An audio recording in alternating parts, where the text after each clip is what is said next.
I don't think I'm muted. Oh, we're not starting yet. Oh yeah, it's on the record. It's fine.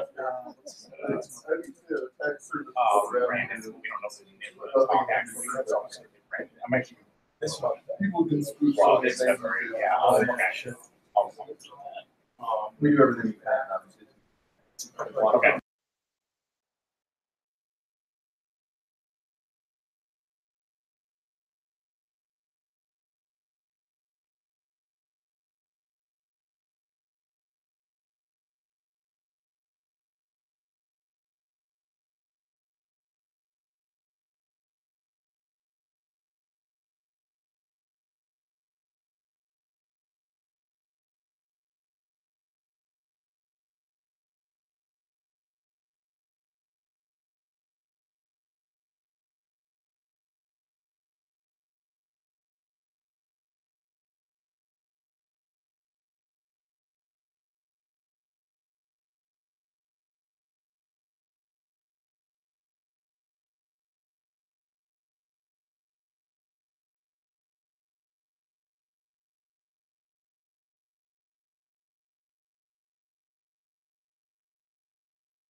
This is our January meetup. We did not have a December, so you could all enjoy the holiday. I appreciate all of you RSVPing and coming, and apologies for last Wednesday. I'm sure you didn't want to be outside as much as we didn't want you to be outside trying to get here. So if you did not already, grab some pizza, get comfy. I have a couple quick announcements before we get going.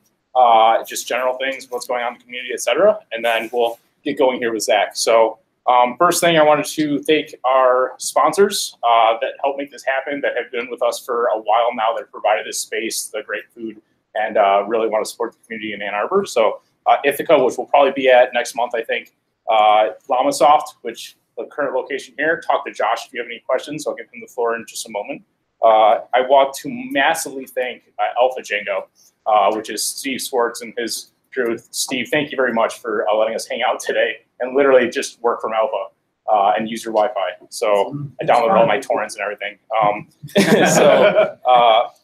I also want to thank, well, my company StockX, which has given a lot to help me continue doing this as well, and the CNCF, which has helped with food and other resources, so we continue bring you great topics, getting good speakers. What? Llamasoft did the food today. No, yeah, Llamasoft did the food today because deep dish. So CNCF though has contributed other things as well, helping us with the community around speakers, around funding and other things like that. So I want to thank obviously Jeff, Bob, and George, the co-organizers of Orchestructure with me. I'm just get up here and talk to you guys. I don't actually do anything. They do all of the administrative things as well. DevOps Days, Detroit. I am actually on the planning committee for that. This year would be my second year doing that. Rex is joining as well. We are kicking things off. We're looking for awesome speakers already. The call for speakers is going to be opening next Tuesday. If you have any questions about that, you're thinking about like, oh, maybe I want to do an Ignite talk, or I want to do like a 30-minute presentation or something, let us know. We're looking for awesome people around Michigan and the area that can come in and talk about something unique and cool. So let's see, what else is going on? The workshop, the Orchestructure workshop. We did this in May of last year. It was a Saturday. It was a 4-hour event. It was at Ithaca. I think we had 70, 75 people. It was an amazing success. We're going to be doing it again. We're eyeing June this year, and we have a survey that's going to be coming out to you guys in the next few minutes. So keep an eye out on our Slack channel, #Orchestructure in the Maintainable Slack network. And you can ask questions in there, and we'll answer them. We'll get back to you. Slides, things like that will be posted. I'm going to give the floor to 2 people and let them do a minute blurb, and then we'll get on with Zach. So Josh, why don't you enlighten us on the latest with Llamasoft? I'm Josh Lynn. I work in the Llamasoft DevOps group. We are a pretty large growing group, employee-wise, and in my team specifically, we're definitely hiring. Lots of cool stuff. We're in the middle of things a lot of companies probably are, strangling our monolith and moving into microservices, going heavy at Kubernetes, using Helm for configuration, lots of good stuff. Probably hybrid cloud. I wouldn't have said that months ago, but we like to flip those ideas around. Yeah, come be a Llama. The culture is pretty awesome. The space is Google's old space. It will be renovated. It will be brand new in a couple of years, so that's pretty sweet. Lots of food. If you want to gain 30 pounds in your first 3 months, I think it's. So, yeah, The freshman 30 is what it's called. Exactly. Also, I'm these lights are clearly Google inspired. Like, do you really want to tear these down? Like, these are great. Come on, the man. colors, right? It's just that everything is Google everywhere. Yeah, it's true. So we haven't really done anything until now, and now we're doing it. Cool. Awesome. Cool. So if anyone has interest in Llamasoft or looking to make the hop or just what you're about, etc. Yeah, you can totally hit me up. I'm in the May Day 2 Slack channel. I think it's at Lenny, maybe. That's my last name. I don't like to do Josh, so Josh is there. So All right. if you want to do Lenny, that's fine. That's cool. And I'll patch your recruiters or whatever you want. We don't get any incentive for it other than give work. Awesome. Thank you very much, sir. Thank you. I want to give the floor to Brandon, who is working at Openly and wants to say a couple things. He's also going to be our presenter. Not next month now. It'll be in 3 weeks from now. So go ahead. Yeah, thanks to the polar vortex and February. It's only 3 weeks that I have to do my talk.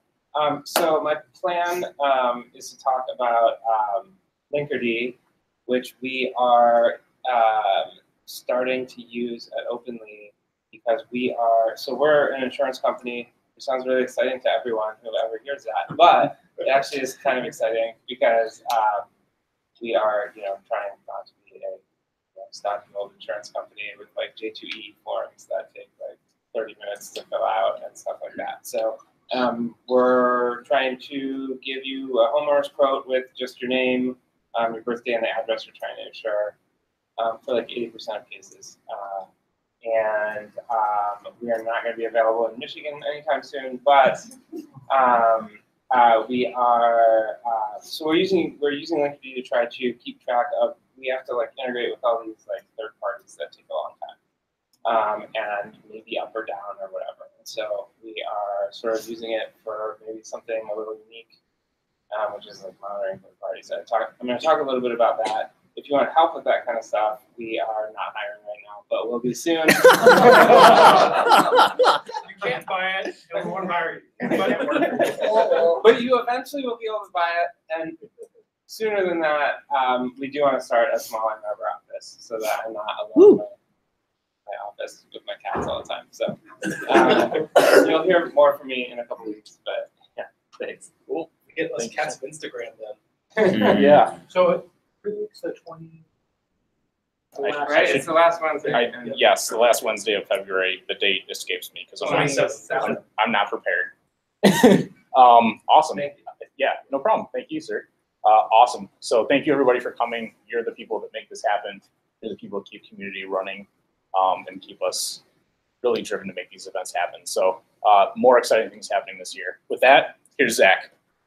How about a round of applause for our sponsors?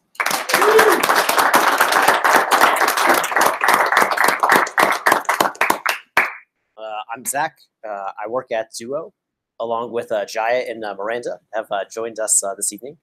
Yeah, this is Orchestructure, and I want to talk about infrastructure automation at Duo. Okay, so before I dive into exactly what technology we are using at Duo, I wanted to give you kind of a sense of like the shape of the problem. What are we dealing with here? Duo has a dozen different AWS accounts. Some of those are managed by our operations team. Some of those are managed by other teams. We're in a half dozen AWS regions, mostly like, Europe, North America. And then I wouldn't call them micro, but we do have about a dozen services that come together to make up Duo. One of them is customer facing, and then the rest of them are more back-end, sort of like service oriented. Maybe I should back up a second. Do people know what Duo is? Yeah? Okay, sweet. Yeah, we help people protect their apps, their devices, their users. And our most recent product is helping people make the transition from a VPN perimeter network world to like a zero trust network world. That's my 30-second product pitch. Okay, so back to Orchestructure. And then, so I stopped counting after I got to about 1,000 application servers. So by the time you multiply the services, the regions, the AWS accounts together, factor in availability zones and some extra capacity for scale, we have a lot of application servers, well past the point of being able to SSH into them individually, which is what I did my first job out of college. Okay, so with that in mind, let's do just some really brief requirements gathering. Whatever framework we choose has to work across all these different AWS accounts, all these different regions. It has to scale past 1,000 nodes. That's what we're already at. We're growing. And then Duo has, I don't want to say a unique, but we emphasize infrastructure security more than a lot of other organizations. And so whatever framework we're using for our infrastructure automation has to help us enforce these security properties. It's kind of a weird point. I'll get back to it later in the second part of the talk. It's just something to sort of keep in the back of your mind as we're going through this. So with all that in mind, drum roll please. The tool we're using to manage our infrastructure is not Kubernetes. It's Ansible. That's kind of a weird choice for an Orchestructure talk, right? Like most people here are probably using Kubernetes in some capacity. Oh, maybe not. I saw at least one head nod no. So like the question this might beg is like, why is Duo using Ansible? Why are we not joining the cool kids to use Kubernetes? There's a couple of reasons for that. One of them, which isn't technical at all, is just time. We're talking briefly about how LlamaSoft is a venerated Ann Arbor software company that's been around since 1998. Duo isn't quite that old. This is our 10th year, though, surprisingly. I've only been working at Duo the past 3 years, but it's existed for some time. And I went back and did a little bit of research. The first version of Ansible was 2012. The year before, the first version of Docker came out with, I think that's their original logo. I'm not 100% sure. And then several years before Kubernetes. And then just to complete the timeline, Orchestructure, the first meetup that I could find was 2017. And then, I don't know if you heard, but last year, Cisco bought Duo for $2.35 billion. So I couldn't leave that off the timeline. But anyway, so certainly when people are talking about coordinating their infrastructure these days, we've sort of left this model of like, I have individual servers, I'm going to configure those individual servers. That sort of harkens back to the day of like actually having to rack servers. We don't have to rack servers, thank God. But we are still operating in this mode where we have like EC2 instances that are provisioned for a specific service in a specific deployment in a specific region, as opposed to this concept of orchestration, where you have like pools of resources. We're moving towards that, but we haven't yet quite made that jump. And so in this talk, I didn't want to just be like, Ansible's cool, here's Ansible, here's why you should use Ansible. I want to talk a little bit more meta about the security properties and the organizational properties that we're trying to get from Ansible, so that even if you're a cooler kid and you're using Kubernetes, some of these ideas might also apply to your world. Okay, so with that disclaimer out of the way, let's talk a little bit about Ansible in general. At my previous company, where I worked with Brandon, we were using Puppet, and it was a disaster. Possibly we were using Puppet incorrectly, but Puppet has this pull model where you have a centralized server that all the nodes sort of check in with. And so if you like push up a bad commit to your Puppet server, suddenly you have 30 seconds to like 30 minutes before all of your servers pull down and apply that bad configuration. It's not great. Also, we were having trouble getting Puppet to scale, so it could just respond to all these requests coming from more and more application servers as we grew. So Ansible has the complete opposite model. Usually there's one or a small subset of servers, and when you run your Ansible commands, it's SSHing out to groups of servers and applying changes. And it has semantics where you can say the maximum number of servers to reach out to simultaneously. Maybe your machine has a limited number of sockets. Or you can even sort of make it deployment aware. So it's like applying a change to like one server in a deployment and then 2 servers in a deployment. We'll talk more about that in a little bit. Ansible, like most technology platforms, has its own inscrutable vocabulary. The highest level concept in Ansible is a playbook. So this is like, I want to get something done. Maybe I'm deploying a new version of our software. Maybe I'm updating GeoIP databases. Maybe I'm applying a config update. All of those sort of map to playbooks, kind of the top level concept in Ansible. And then at the bottom, you have tasks. These are things like make sure this line is in this file, run the shell commands, download this file, run this restart command, that sort of thing. And then there's this murky middle gray area, roles. I don't know what to say about roles other than they're a collection of tasks. Maybe more eloquently, anytime you want to reuse a series of tasks, you want to group that into a role. And then roles can include other roles. So we have kind of like low-level roles, which are making sure that like NTP is set up on a server. Then we use that role in a bunch of different writing, like how to set up NTP 12 different times for different services. Push, not pull model. Most Ansible playbooks and most Ansible roles are divided into these 2 different categories. So let's say you want to set up an EC2 server. Well, you can't SSH to it until it exists. So the first part of any Ansible playbook is like the infrastructure portion.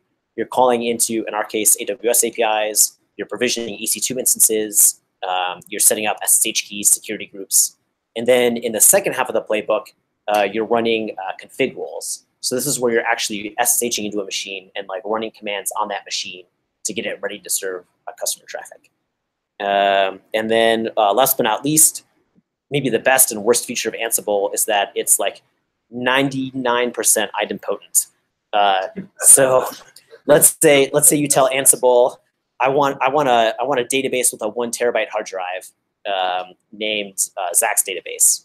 If I run a playbook that has that task in it twice, it's not going to create 2 1 terabyte databases called Zach's database. It's going to notice that there's already a database with that name and just move on and continue on with the playbook. So this is great because you don't end up with a bunch of terabyte databases, but it's a little terrifying because you don't necessarily know what Ansible considers an okay change or a not okay change. Like, let's say you change the security group. Does that mean it's going to delete your database and create a new database? Or if you want to change from a magnetic hard drive to a SSD. So you have to kind of peek into these different Ansible tasks, or the ones built into Ansible are called modules. And you have to see what things it considers that it can just change on the fly, and what things it will actually spin up new resources if it's different enough from what you're specifying. Again, 99% of the time, people write these modules and they do the right thing by default, but you do have to be a little careful. Thought I saw a question. Yeah. So there's not a concept of a dry run or plan or something. Oh, heck yes, there is. Yeah. So the question was, is there a concept of a dry run or a plan? Yes. Actually, this is a great feature of Ansible. Usually the first flag that I run is list hosts. So this says assemble the inventory of all of my EC2 instances and tell me which ones you're going to change. After that, you can run diff check. That will go through and gather data, but it won't actually make any changes. And then you could run diff, and that'll go and make changes, and it'll output the diff of any files that change. There was one asterisk there. Oh yeah, just like idempotency, probably about 90% of Ansible supports check. So unless you make a concerted effort to only use that 90%, it often won't finish, but at least it should give you a good idea. There's another flag that some of my coworkers use that I have not used that much, where I think it actually lets you say yes, no, cancel on each step. That could be exhausting. Some of our playbooks have hundreds, if not thousands of tasks. But if you wanted to be really careful, say you were reconfiguring the network in an AWS region or something, maybe you'd want to do step by step, yes, this is okay, yes, this is okay. Yeah, there are definitely those features in it as well. So that's sort of Ansible generically. What about Ansible at Duo? Hopefully not surprising anyone, we store our Ansible code in a Git repository, and then it's laid out in a variety of different directories. This isn't an exhaustive list, but I didn't want to exhaust you. I just wanted to sort of give an overview of the different parts of it. So Ansible comes with a lot of great modules, things that you would expect to do on a machine, things for GCP, things for Azure, things for AWS. Sometimes it doesn't have the functionality you need, or worse, it's in the next version of Ansible that you haven't upgraded to yet. Fortunately, there's a library directory, and you can take those modules from a future version of Ansible, or you can just write your own module, just Python code. It's fairly standard Python code to do custom behavior or custom tasks. We talked earlier about roles. They're stored in the roles directory, pretty self-explanatory. Like I mentioned before, a role can either be a series of tasks, or it can include other roles. And so you can use that to construct your object hierarchy. Our playbooks are just all in the top level directory. Maybe that should be organized a little bit better, but we have not undertaken that yet. And then the other kind of cool, kind of limiting thing about Ansible is that it has concepts of variables that are associated with hosts. And it doesn't really have a concept of variables that are associated with an environment. So I was talking earlier about how we have about a half dozen AWS accounts. One of those is a dev AWS account, but its configuration is just sort of mashed up in with the configuration for all of our production services. That's a little scary. It makes it hard for me to set up code review rules. This is one thing I would love to see as an improvement in Ansible. It's a way to better separate out prod, dev, maybe our security research team could have their own environment, that sort of thing.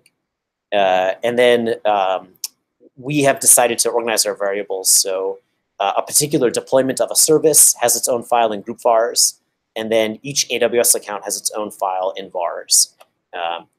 It mostly works. It works well enough for us. Okay, so I wanted to dive in kind of like one level deeper and take a very specific example and hopefully illustrate some of the power of Ansible. I love this example because it shows all of the ways that we have failed in the past. So we have a playbook that deploys our code, unsurprisingly. And I went through it and I tried to summarize it as best as possible so I could fit it on one slide. So remember, we are telling Ansible we have this inventory of hosts, and then it's reaching out and running these commands on a subset of those hosts. And then also remember that it's idempotent as we go through these steps. And so it won't repeat something that's already been done. So the first thing we do is we pick one application server. We take it out of the load balancer. We download the build to that application server. And then very importantly, we make sure we are not downgrading. Or if we are downgrading, we check with a human and require them to say, yes, I understand that I'm downgrading. I wasn't present for that outage, but you can kind of imagine what happened here at some point in time. Then it actually installs the build.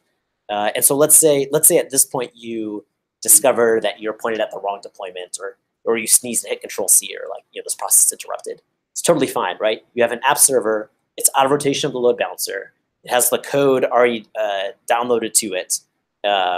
And so if you just run the playbook again, it'll just pick up right where it went left off. It'll go check, check, check, check, check. Okay, I'm installing the build. After that completes, it validates the configuration. It makes sure that it can contact any critical dependent services, that we didn't accidentally send our config file to an empty string, for example.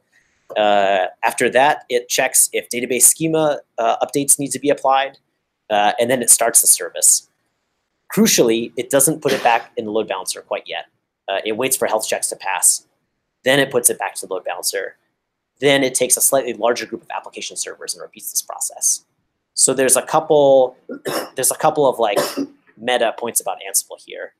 The first is that even though we are defining a rolling deploy process, we only have one code path, and we're using the features of Ansible to repeatedly run through that code path for like more and more servers. The other meta point I wanted to make, which I couldn't figure out how to represent on this slide, is that these are accomplished by sort of like a collection of roles, and these roles can be invoked for processes other than deploying software. So we actually, the way this is structured, we actually kind of like inject a task at the very end, or we inject a task in the middle, which is install the build. Let's say instead you wanted to upgrade all of your servers from like, I don't know, M4 mediums to like M5 extra larges. We could insert a separate task into the middle of our playbook that was, like upgrade the instance type. And we could run this, and we would safely be removing application servers from receiving production traffic, upgrading them, performing all of these checks, and then putting it back. And like a human runs this, and they just sort of like step away. You can sit there and watch it if you want. It's not very exciting to do so. But as we get more and more servers, as we build up our team, it's sort of crucial that we encapsulate these tricky processes of making sure that things are being removed from production and being reinserted safely into production in code somehow. And Ansible lets us do that. Yeah. That would be your favorite question, guys. Do you scale up before you remove that load balancer? And I ask that because let's say you set your scale to handle some of your requests. You take half of that out or a portion of that out. How are you handling those requests while you're updating this? Max 30%. Yeah.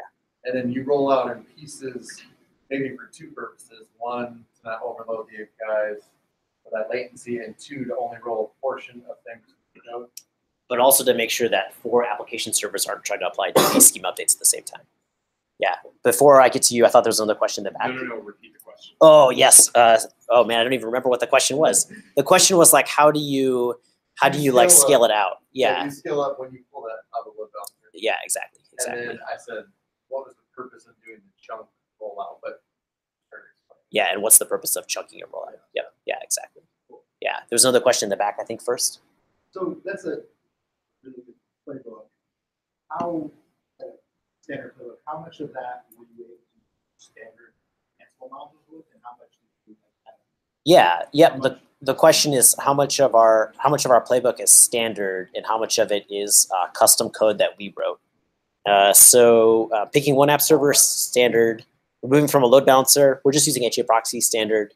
download build standard, downgrade check custom, install build custom, validate config custom, DB schema custom, start service supervisor D standard, health check passing custom, return to LB standard. So it's a mix. It's about 50-50. Yeah. I just sometimes look at Ansible like, I can write everything anyway. You know. Yeah. The question is, if you have to write everything anyway, what use is it? There's enough. It's not quite like Python's batteries included, but you get like half a AA, and then you have to provide the other half. I think the next question was over here. Yeah. How difficult is it to allow for like redeployment of just a single version of the new app, and how difficult is it to roll back? Yes. Yeah. So how difficult is it to canary one app server, and how difficult is it to roll back? So the way that our playbook is structured, it's set up to start with one application server and grow to up to 30% of a deployment.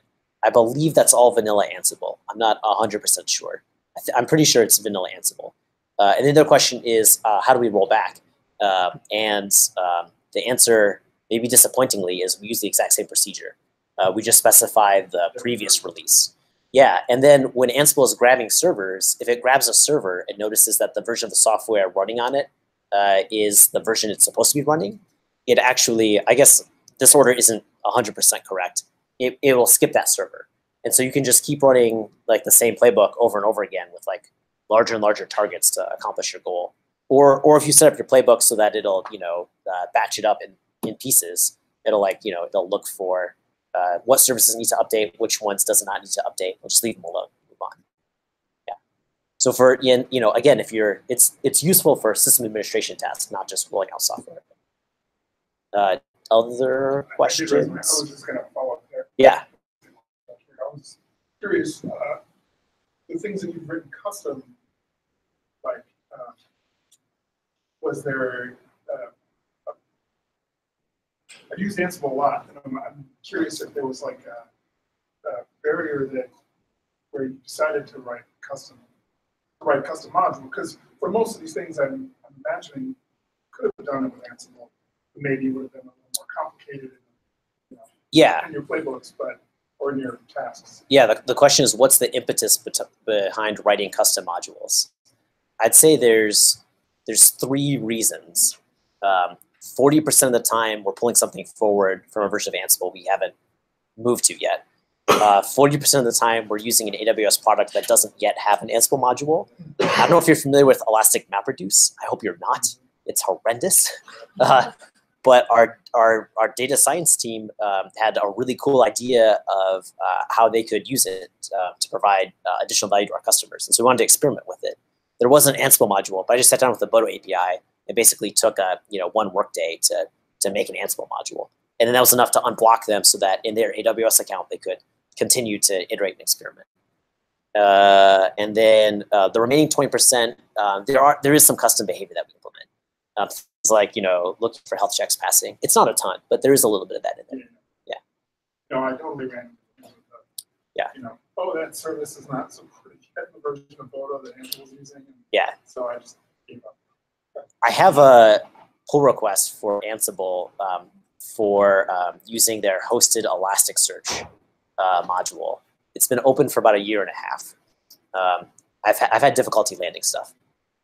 But unfortunately, because of this library directory, we just pull it in. Yeah. Another question. Yeah, I just echo that we've had trouble landing stuff. Oh yeah. Another point for it being difficult to land things upline. In some ways, they're a victim of their own success, right? There's like 1,000 open PRs, so like I'm not jealous of their maintainers. That's a hard problem to solve. Okay, so before we talk about security properties in detail, I wanted to take a step back and be even more meta. That's a word I really like a lot. At my last job, we discovered that if there was something that we wanted the business to do, it had to be done by either a person, a place, or a process. And so to be less abstract, like an example of a property that's enforced by a person is if you have a phone in your office, first of all, I'm sorry, But second of all, you kind of need someone whose job is to answer the phone, right? If the phone rings and there's a room of 20 people, probably no one's going to answer it. Another option is a place. If you have trouble keeping track of like who's in the office, who's out of the office, you could discuss PTO at your weekly meeting. And then last but not least, a process. So if you have trouble with broken code making it to production, maybe you need a process in place that says we don't deploy until deploys are green or tests are green, something like that. So at Duo, we have a lot of security properties that we're trying to enforce. Some of these come from our security research, our understanding of what cutting-edge security practices should be. Some of them come from the outside, though. Things like SOC 2, PCI, maybe you've heard of GDPR. We're in the process of receiving our FedRAMP certification. And so we had this dilemma where there was like, in some cases, there's a list of like 100 or 200 security controls, and our operations team needs to attest that these security controls are in place. So, we didn't want to panic. So instead of panicking, what we did is said, what if we could use the Ansible framework as a way to ensure these security properties? And so I was talking earlier about how roles are sort of these like Russian nesting dolls or turtles that they can like include other roles. So to dive into one example of that, let's say you want to deploy a new service at Duo. Somewhat early in the process, you're going to have to write a infrastructure role for that service. And then that infrastructure role is going to call into our lower level roles, which set up Redis, which set up our relational database, which set up application servers and load balancers. And that role itself calls another role that specifically sets up one application server.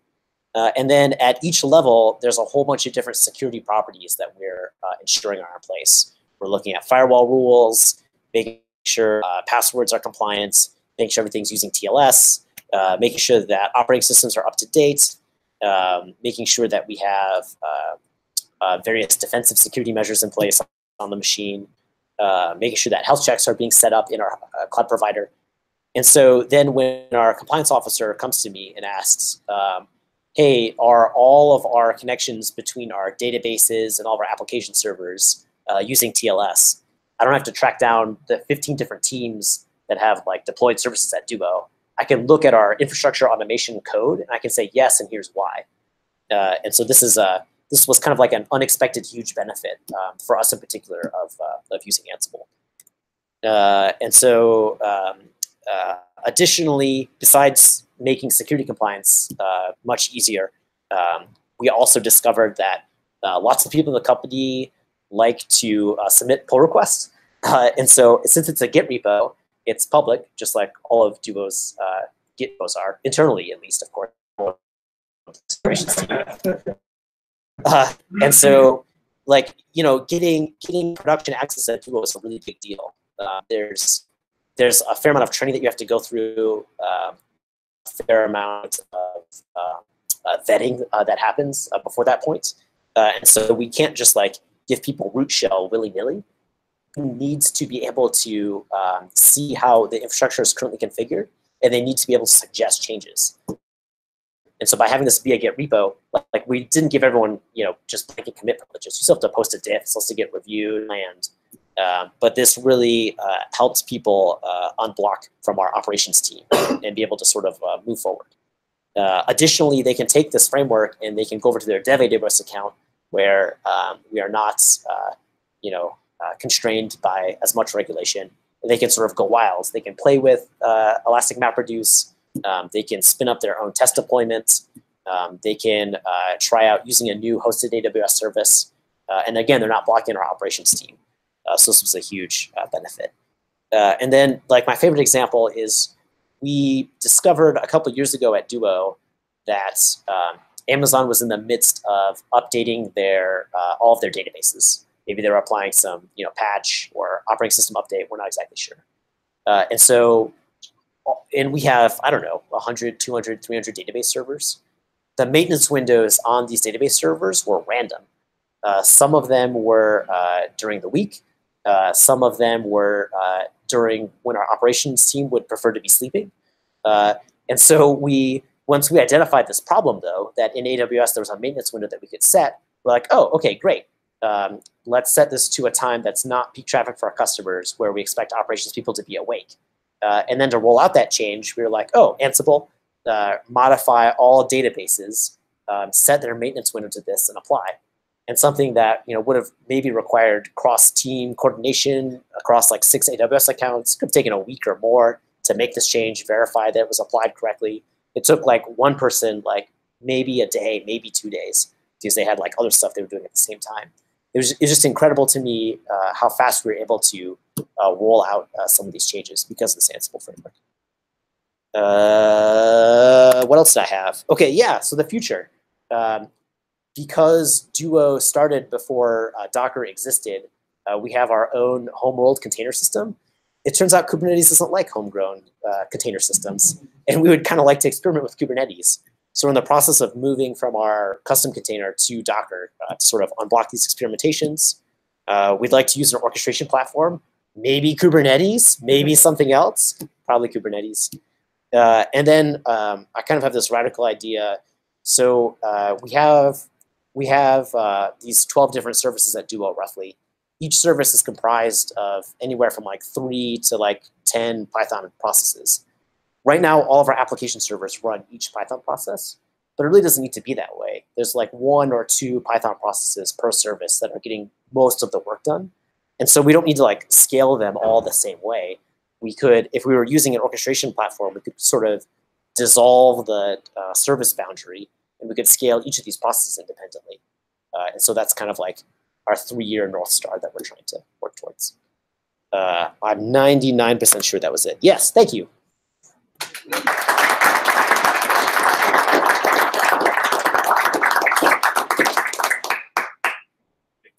Yeah, other questions? Yes.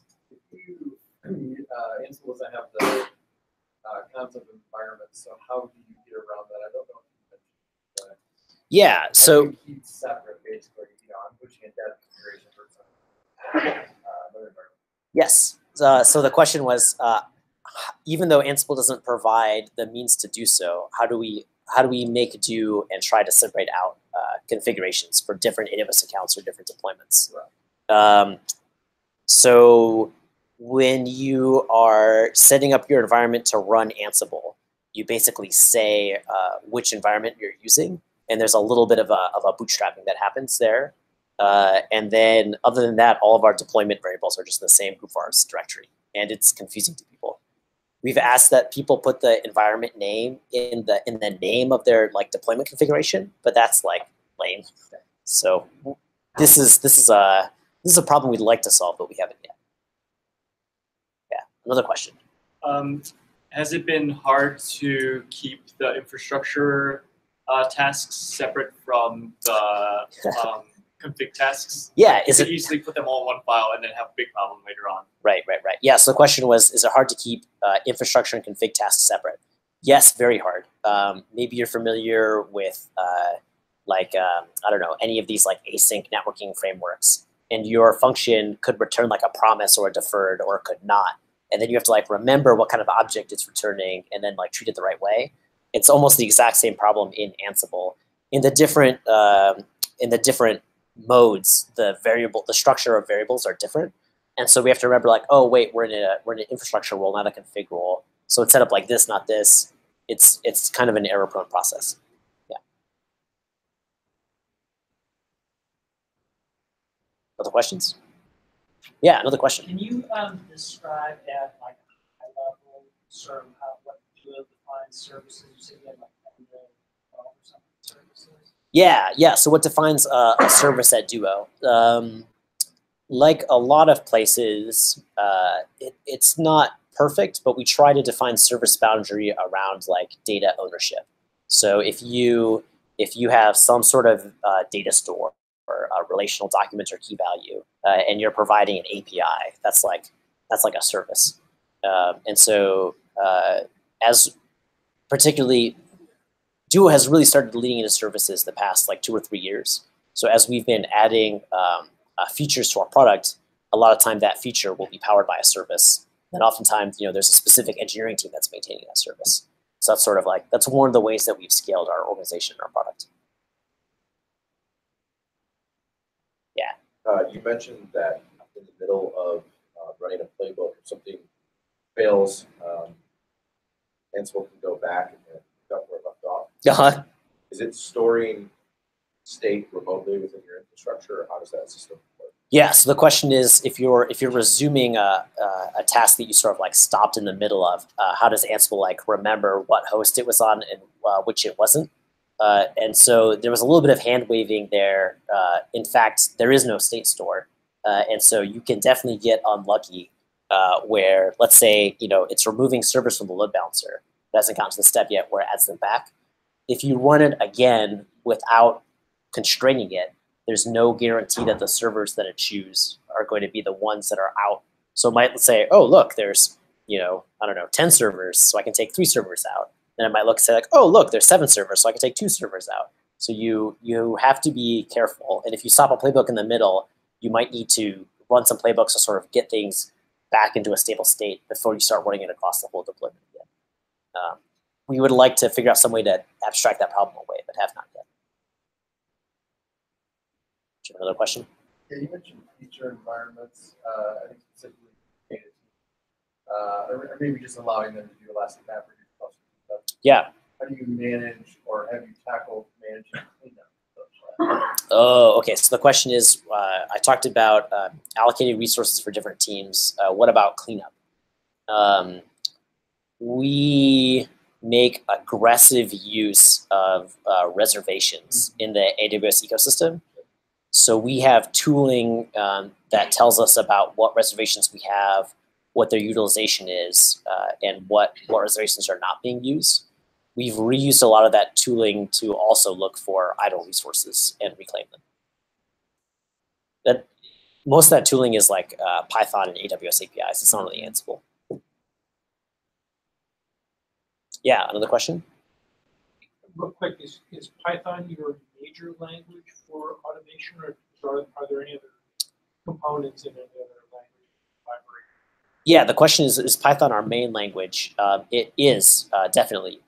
Most of Duo's cloud service is written in Python. And yeah. Kind of going off the question, just curious, and hopefully this is not a terrible question.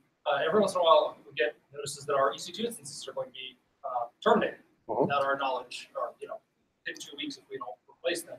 I would imagine that when Ansible goes through and tries to do that, it doesn't have access to that information. How do you prevent it from reusing that server instead of provisioning the server? Yeah, the question is, if AWS is retiring EC2 instances, how do you make Ansible aware of that to help you in the replacement? The short answer is you're right, it's not aware. And so you could either tell it about those servers, maybe via tagging or some other way, and then you would either write a playbook or use an ad hoc command to restart those servers. And then if you could, so one thing Ansible would do is when it's constructing the inventory, it's making all of these different groups by region, by AZ, by deployment. And so it is aware of like what systems comprise a deployment. And so if you had a big list of servers that you needed to retire, you could give that to Ansible. You could say, hey, do one at a time per deployment. And then it would go through. And if you had these checks, it could do those as well. But it doesn't inherently know that there's AWS instances scheduled for retirement. You mentioned. Oh, sorry. I think there's someone behind you actually. Yeah. So you talk about some of the so we have a few meetings. So have you gone through the journey of deploying that, how the Docker in that? Oh, yes. So the question is, have we started using Docker with Ansible? The short answer is no, not in production. We're using GitLab, which has sort of tight ties to Docker, from what I understand. And so there are automated testing platforms at Duo that are using Docker and Ansible, but it's a little bit of a separate framework from what we're using in production. I'm going to ask one more question. Oh, okay. And then I'm going to close it so everyone can. As the organizer, I suppose. Yeah. That's your Well, prerogative. and I think a lot of people probably ask this. I mean, Ansible is very like you have an engineer that has the code, and they git pull, and then they run a command, and they do a bunch of stuff to the infrastructure, right? From that one person, from that one laptop. Do you guys have Not from a laptop. Well, another server, whatever it is. Do you have any sort of pipeline where a PR comes through, it's good to go, goes through a set of checks, and then a CICD system, circle, whatever, runs the Ansible commands, runs and executes the playbooks, or do you make humans do that, basically? Yeah, the question is who is running the Ansible playbooks? Is it humans or could machines do it? Today at Duo, it is mostly humans. We have been structuring our playbooks in such a way that they could be run by machines. And like an Ansible playbook is just a command line command, right? So anything can run it. But we haven't yet thought about in what ways we want to constrain the playbooks. We don't want someone to click a button and then like restart all of our servers. And so trying to figure out that balance between giving people the power to impact our production infrastructure by clicking a button, but also limiting it so it's not going to create downtime. That's sort of what we're investigating right now. Sure. Yeah. So how much longer do you think they'll be using Ansible? Oh my gosh, how much longer are we using Ansible? Well, we're using it right now to manage 1,000 servers. I don't think that's going to disappear anytime soon. But as we move towards things like Docker, as we move towards things like Kubernetes, I think new services would start to use that, and then we look at moving older things over as well. Awesome, cool. Yeah. One more. This is less a question, more comment. Start voting down. There is an Ansible operator. Ooh. So if you need to like have your service deployed, you need some action to perform before. Okay. You have Ansible actually do that before. The comment was Kubernetes has an Ansible operator, so we will definitely be looking into that. One other comment on that is also KubeSpray, which is a set of Ansible playbooks for deploying. Oh, okay. So there's also KubeSpray. Really, if you're on Amazon, right? Yeah. We'll be looking into these things. Cool. Yeah. All right. You guys will have a chance to talk to Zach a little bit more here. We have another half an hour. We can hang out and discuss things with each other. So. If there's any other announcements that anyone has about something going on in the community, or if we should tell Bob to shut up right now, go ahead and thank you very much, everybody, for coming. Thank you, Zach. Have a great day. Yeah, thank you. That was perfect. Thank you very much.